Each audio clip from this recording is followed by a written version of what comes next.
மாயனை மண்ணு வடமதுரை மைந்தனை தூய பெருநீர் யமுனை துறைவனை ஆயர் குலத்தினில் தோன்றும் அணிவிளக்கை தாயை குடல் வழக்கம் செய்த தாமோதரனை தூயோமாய் வந்து நாம் தூமலர் தூவி தொழுது வாயினால் பாடி மனத்தினால் சிந்திக்க போய பிழையும் புகுதருவான் நின்றனவும் தீயினில் தூசாகும் செப்பேலோர் எம்பாவாய். சர்வேஸ்வரன் தான் பரமபத நிலையனாய் உள்ள போதிலும் திருவாய்ப்பாடியிலே வந்து கண்ணபிரானாய் எளிமையோடு அவதரித்து வெண்ணெய் களவுண்பது போன்ற ஆச்சரியப்படும்படியான செயல்களை செய்தான். இப்படி பகவத் சம்பந்தமானது நித்தியமாக பெற்றுள்ள அந்த வடமதுரைக்கு தலைவனும் ராவணனுக்கு அஞ்சியிருந்த கோதாவரி போல் அல்லாமல் கம்சன் மாளிகை நிழல் கீழேயே இருந்தும் கூட கண்ணனுக்காக வற்றி கொடுத்த பரிசுத்தத்துடன் ஆழம் மிகுந்த தீர்த்தத்தை உடைய அந்த யமுனை ஆற்றங்கரையை தன் அடையாளமாக உடையவனும் வடமதுரையில் மறைந்திருந்து பின்னர் ஆய்குலத்திலே வெளிப்பட்டு இடையர் குலமே விளங்கும்படி நின்ற மங்கள தீபத்தை போல உள்ளவனும் தன்னுடைய தாயாகிய தேவகி பிராட்டியின் வயிற்றை விளங்கச் செய்தவனுமான அந்த கண்ணபிரானை அடியோங்களாகிய நாம் பரிசுத்தி உடையவர்களாய் கிட்டி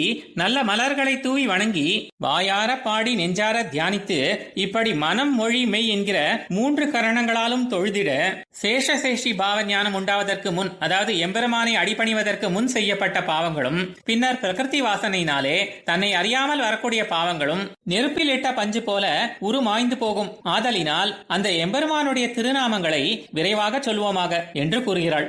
ஆழ்வார் எம்பெருமானார் ஜீயர் திருவடிகளே சரணம்.